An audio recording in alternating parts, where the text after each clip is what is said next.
Live a dog. What are they feeding you? Live a dog is not a real dog. Live a dog. At least he has a liver.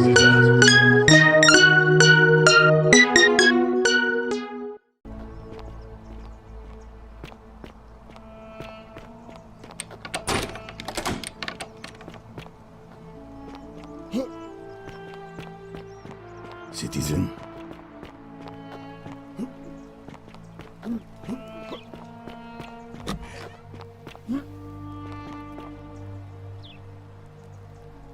You again. What is it now? Look, if I had a Roman plaque in my possession, I'd be happy to sell it to you, but I don't, so I can't. I trust you can see yourself out.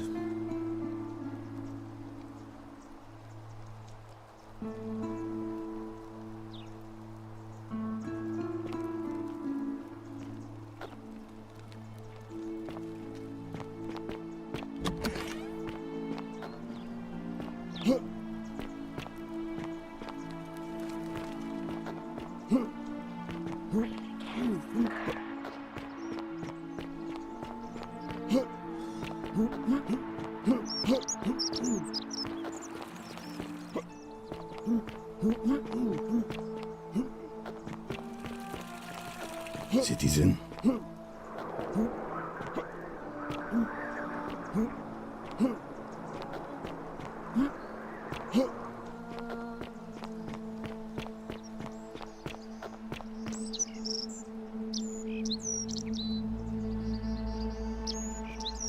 Be careful who you trust.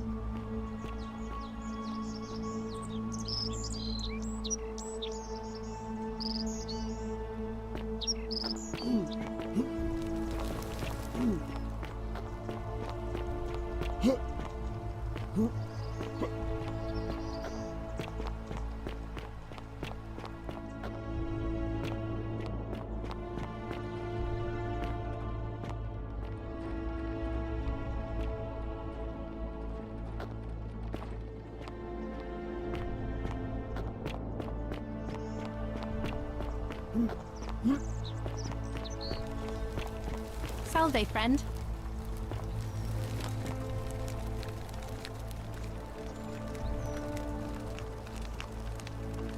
What you did was extraordinary, and I'll never forget it. I'm thankful that you're here. Can I help you with something? Even if I had seen it, and I'm not saying I have, I couldn't in good conscience give it to you. That's all I'll say.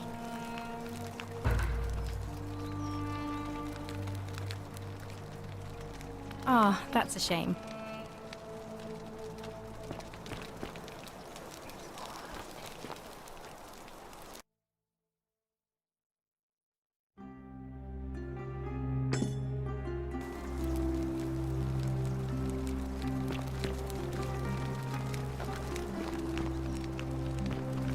I hope you're taking care of yourself.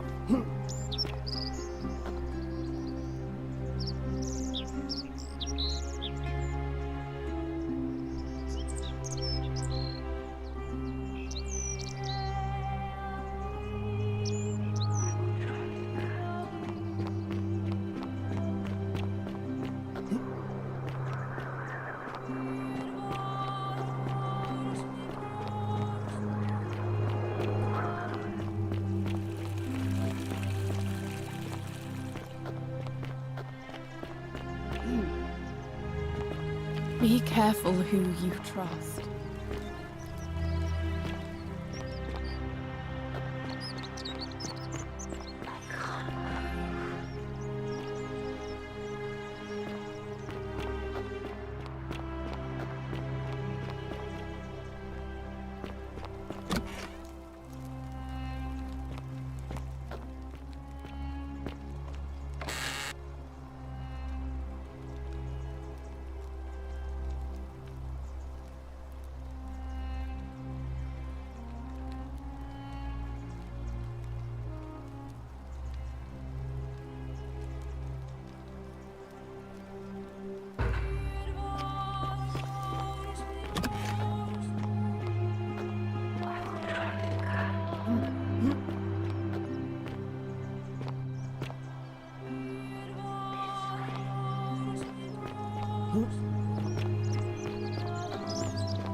I'm guessing that Promethean fire's not for sale.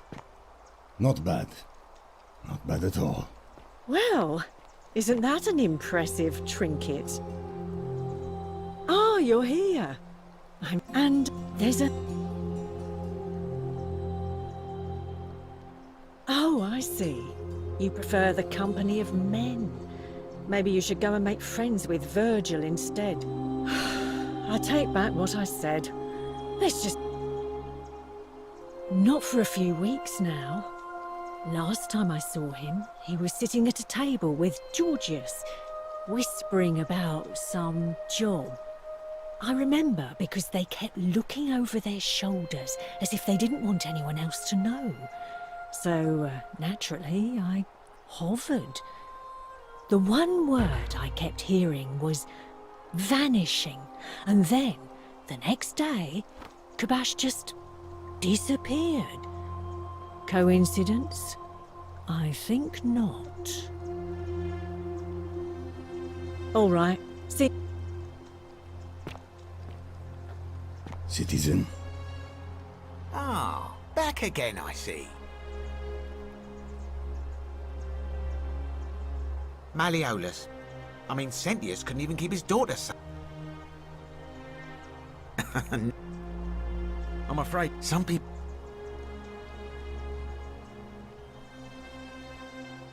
Very well. Another...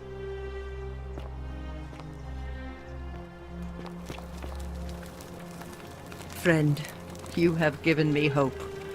May you follow in the footsteps of Hercules and return to the light of day.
Salve again, friend. I went and did as you asked, and it worked.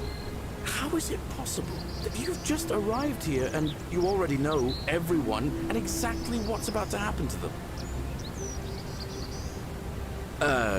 You're toying with me, right? Wait, you're not kidding, are you? That's the only way you could have known. You're a bit like... Oh, what was his name? Sisyphus. Yeah, that's the one. Old King Sisyphus. Sisyphus was a Greek king a long time ago. For daring to think he could outsmart the gods, he was given a terrible punishment. He was forced to push a great boulder up to the top of a hill. Only, just as it reached the top, it would roll all the way back down to the bottom, forcing him to start over and over and over again, for all eternity.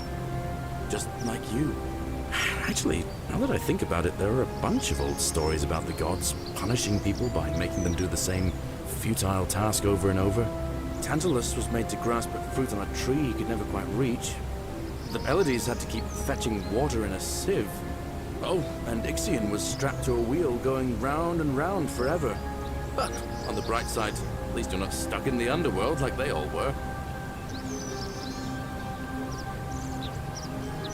Anyway, I don't know which god you managed to upset to get yourself into this position, friend, but you seem all right to me. So, I'll tell you what. I'll keep doing whatever I can to help you.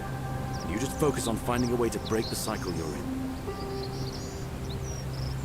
Oh, that's kind of you to say. Now, I'm going to keep your secret. Although, it's not as if I'll remember this next time we talk anyway, right? Oh, and if our conversations ever start to annoy you, just tell me you're busy. I know when I'm not wanted. May fortune smile on you, friend.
Fear is proof of a degenerate mind.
Darius. I'm guessing that Gracious. Promethean fire's not for Looking a sale. bit troubled there.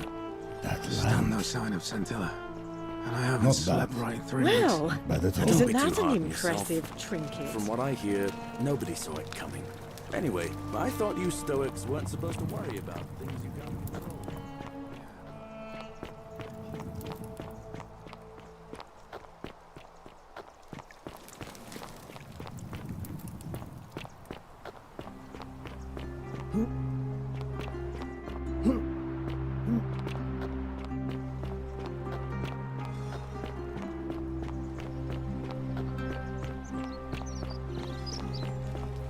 I've never seen a lamp like that before. Remarkable. That lamp! Never have I seen its equal. Greetings, I'm George. My friend, your words intrigue me more and more. But yes, very well, ask me what you will. And in a city full of Romans you are asking me? Because I am Greek. Let me tell you something about Greeks and Romans. My name is Georgios, yes. But the Romans, they do not care. They hear me say Georgios and they think, ah, he must mean Georgius. Good Roman name. They do this all the time. They see us worshipping Zeus, they copy us but call him Jupiter. They take Hades and call him Pluto, Persephone, Proserpina. I am flattered that they copy our ideas, but why must they change the names? Do they want credit for making it all up? Do they want to forget where it came from? At first, I pull my hair out. After a while, I give up, and I become Georgius the Roman. I accept the world is Roman now. Plus, I have no hair left to pull. But my point is this. If you want to know who stole an old Greek name, look no further than the sticky-fingered Romans. The plague you seek was pilfered from a collection of old Greek relics by none other than Duli. He cannot help it. Like a typical Roman, he likes shiny things, especially those that once belonged to my people. And besides, it makes him happy. So I say, let him keep it. I believe he still has it with him, in his cell, just opposite the Temple of Demeter. Ah, I knew this day would come. I do not wish to lie to you, my friend, but even discussing this matter is dangerous. Please, let us leave the live coals safely beneath us. Very well, but the magistrate would not look kindly upon this, so please keep it to yourself. For several months now, I have been sneaking out at night to worship the gods of my ancestors in the Temple of Demeter. Each day, I leave offerings of food in the hope that we may have a bountiful harvest, and yet the next day when I return, the food is missing. So I ask, who or what is devouring the food in this temple? Stranger still. Once I sat in front of my shop like the 100-eyed Argus until dawn to see if I could spot a thief going in, but do you know what I saw? Nothing! Nobody entered, and yet when I went to take a look, my offering was gone. It is bizarre, is it not? When I told my friend Kabash of this at the tavern, he offered to help investigate. He went in, and to my dismay, he was never seen again.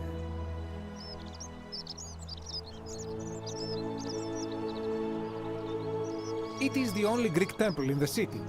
Head towards the baths, and it is the last building on your right. I do not think you should pursue this, my friend. It would break my heart to be responsible for 2 people disappearing. But you do not strike me as a kind of person to be deterred by such warnings, so just be careful, I beg you.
Welcome, welcome. May I ask your name? It's a sincere pleasure to meet you. Tell me, what brings you all the way down here?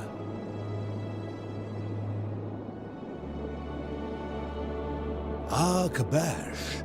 I know this man. He came through here some weeks ago. I will tell you everything I know, but first, a request. I have been living down here alone for many years, with nobody to talk to but myself. The one thing I long for above all else, let us find out. Excellent.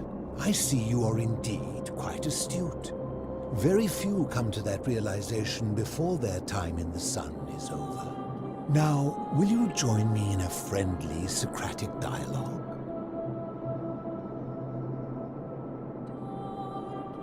Good enough for me. Now, let me begin with a question. Would you say you know the difference between right and wrong?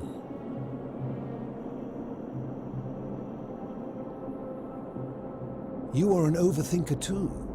We're the same then. It is probably why I became a philosopher. But if you struggle with right and wrong normally, then down here with the golden rule, surely your struggle can only have become more difficult. Well, that's reassuring.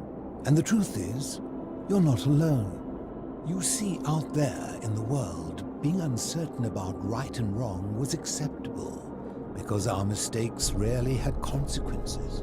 So we would tell lies and bend rules and turn a blind eye and rationalize, and yet still find a way to think of ourselves as good people. But under the golden rule, morality matters. The slightest wrongdoing could result in a mass execution. So to navigate this maze, we would have to be certain about the difference between right and wrong. Wouldn't you agree?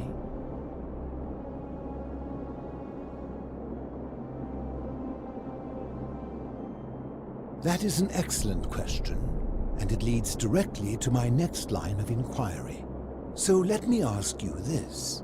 Is there one system of morality which is always perfectly correct, which you could follow in every situation and always do the right thing?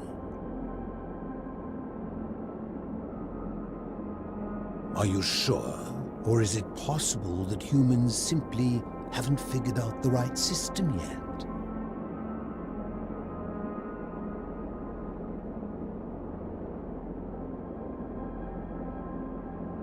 So is it up to each of us to decide what right and wrong mean to us individually? Or must we simply follow the laws and customs of whichever community we're in?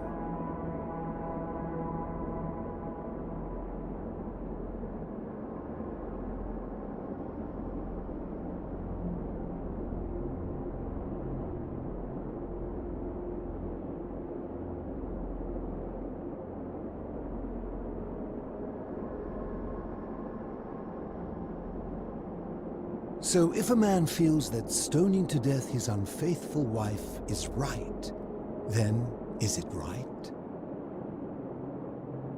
I agree, but why? Didn't you just say right and wrong depends on the individual?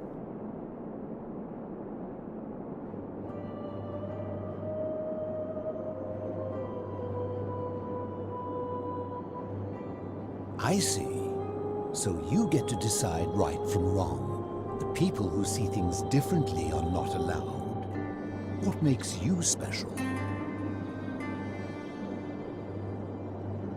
And that's a credit to you. It is the mark of a civilized person to change their position when presented with a superior argument.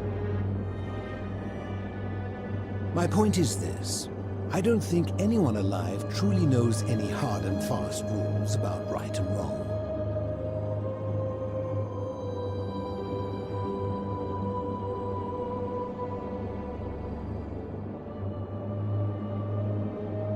If there is one thing I have observed about rules, it is that virtuous people do not need them, and evil people will always find a way around them.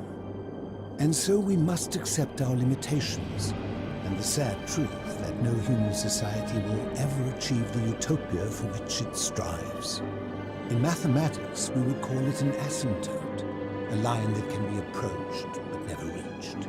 Because the only way to create a utopia is with the ever-present threat of force, such as the Golden Rule. This and no other is the root from which a tyrant springs when he first appears as a protector. And life under tyranny is no utopia at all.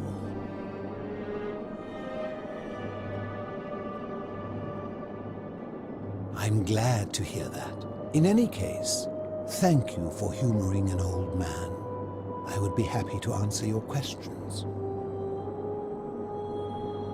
You mean, how did I end up living alone in this cave with nothing but these relics of the past for company? It's a long story. I was a quarrelsome young man. At 19, I left Corinth for Rome to study rhetoric at one of her finest academies, so I could argue more forcefully. Back then, I used to enjoy verbally sparring with everyone I could, and I was good. One night, I found myself in a tavern in an argument with a drunk mercenary. It became heated, he drew a gladius, and I won the argument, but lost my life. I woke up on the banks of the Styx at a campfire opposite Karen. Of course, I tried to persuade her to let me return, but even with all my skill, I failed. I settled in, made friends, and learned what I could, quickly realizing our little community faced certain death under the Golden Rule. So I began looking for a place to hide underground. Fortunately, I found this place waiting for me. You see, I was not the first to take refuge here.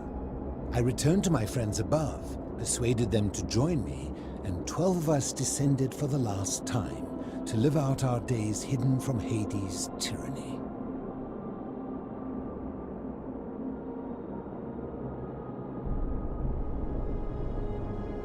I fear that if you were to utter my name in the city, even by mistake, that Hades would hear you and know I am still alive. They are one and the same. The Romans call him Pluto, but long before that, my people called him Hades.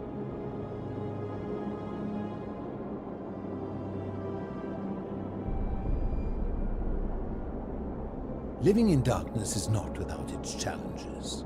The first challenge is diet. Fortunately, I found that eating fresh fish provides most of the nutrients I need. And sometimes, when there are Greek people living up above, I surface at night and salvage the offerings they've left in the temple of Demeter.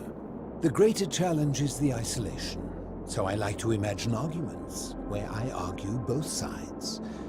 But, like so many things in life, arguments are better with a partner. I'm afraid I am the only one left. There were 12 of us in the beginning, but one by one, my friends passed away. Some from malnutrition, others from madness and despair. It has been lonely. Before my unexpected visit from Kabash some weeks ago, I'd not seen another person in many, many years. My generation was wiped out, turned to gold many years ago. My friends and I were able to avoid the same fate by hiding down here.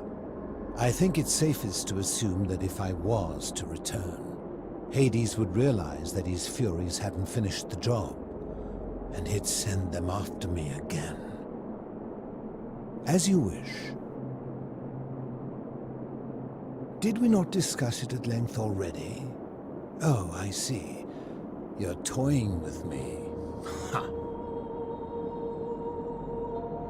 You seek the plaque bearing the Egyptian inscription.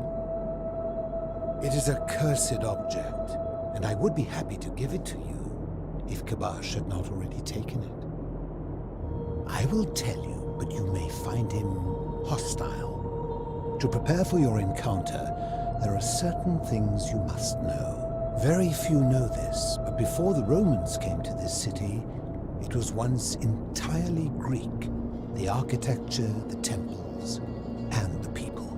When the Romans came, in typical fashion, they claimed it as their own, built over everything that could be built over, and renamed the things that could not. Thus, the Shrine of Persephone became the Shrine of Proserpina. And when they found an obelisk bearing the name Hades, they tore it off and replaced it with Pluto instead.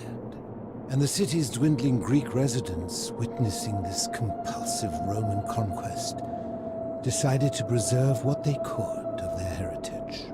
They gathered their art and valuables, secreted them away through the Temple of Demeter, and hid them here, out of reach of the Romans.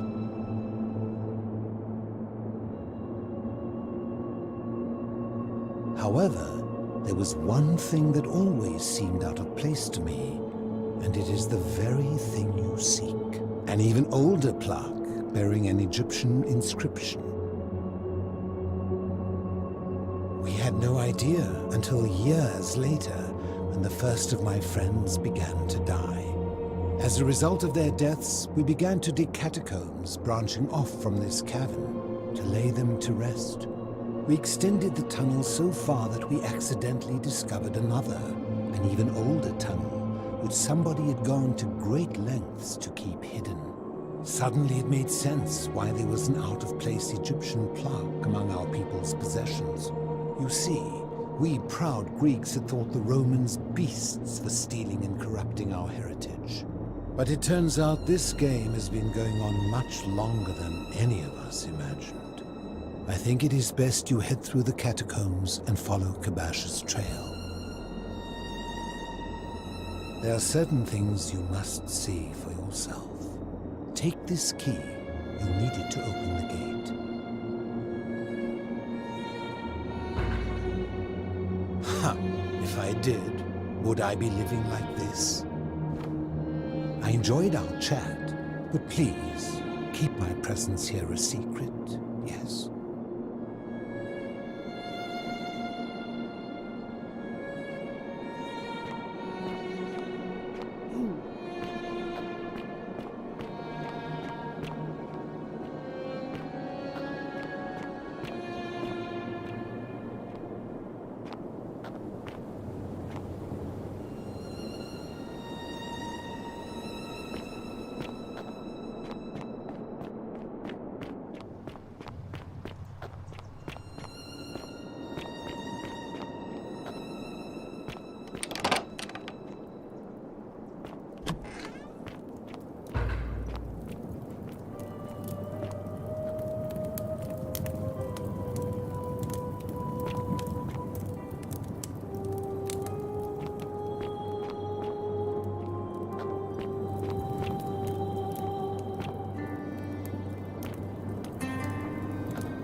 Stop!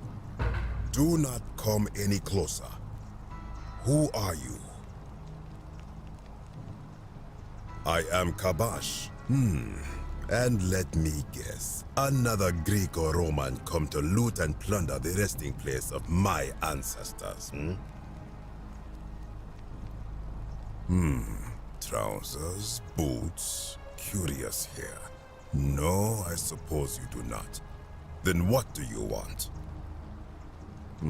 To what end? That is welcome news. You really are not Greek or Roman, are you? I was planning to return it myself, but for now, I must remain. Here, take it, and restore the honor of Osiris.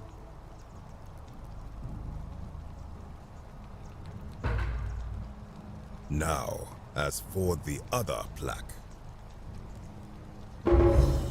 Indeed, I have it right here.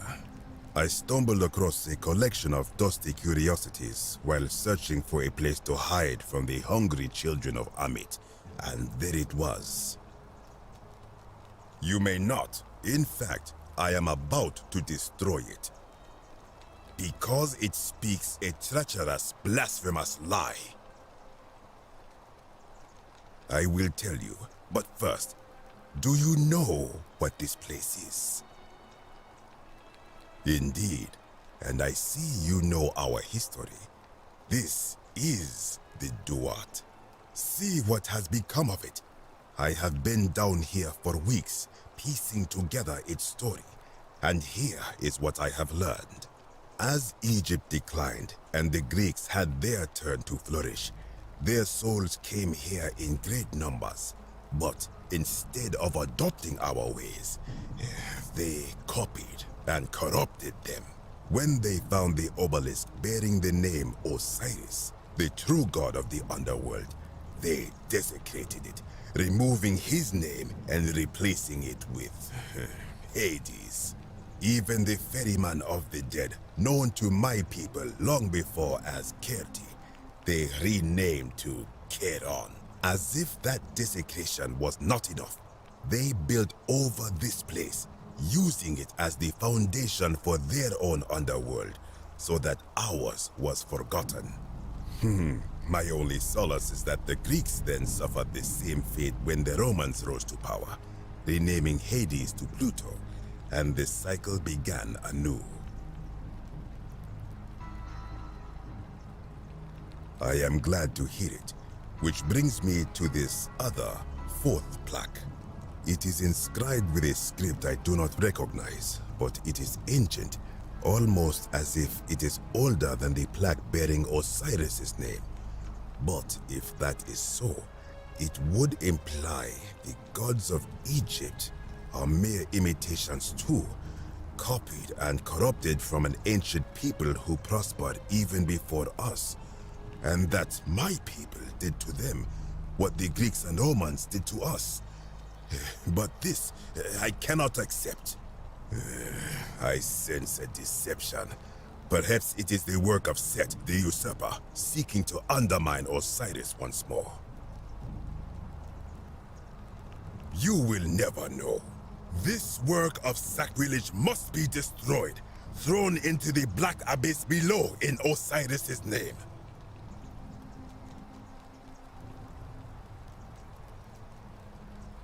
You are too late.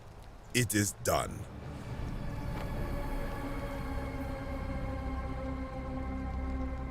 You would plunge into the depths of the Duat with no way back up. Madness. If it will help you to see reason, then ask. I am from Rakotis, which you may know as Alexandria, the name of the city the Greeks built over it. I was a fisherman, like my father before me. Since the Romans had taken over from the Greeks, I took the opportunity to learn Latin and eventually traveled to Rome. When the fires broke out last year, I tried to help. I gathered terrified locals into my boat and led many of them to safety farther along the Tiber. On my 7th trip, a passenger demanded I wait for his brother. But we were full to almost sinking, and smoke was all around us. I told him his brother would have to save himself, and he tried to bribe me by placing a coin into my hand. When I refused, he drew a dagger and thrust it between my ribs. I awoke on the banks of the river to a stranger wearing a ram headdress. He said his name was Kirti, and at the time, I simply thought him odd. It did not dawn on me until much later that he was the Kirti, the ram-headed ferryman described in the Book of the Dead. This is where I belong, as caretaker of the memories of my people. If our ways are to be remembered, it falls to me. I think if someone is to break the golden rule, it will not be me, for I try to live as I always have by the command of the goddess Ma'at. Do to the doer to make him do. As for the punishment that will come from it, I finally understand why it has long been said among my people that gold is the skin of the gods. I do not know. What could possibly lie beneath the underworld? Perhaps it is infinite darkness. Perhaps it is the lair of Amit, the devourer of souls. All I know is, it would be unwise to venture down there. Most unwise. Good. Be gone from this place. Wait. You are planning to go down there. I see it in your eyes. You would plunge into the depths of the Duat with no way back up. Madness. We shall see.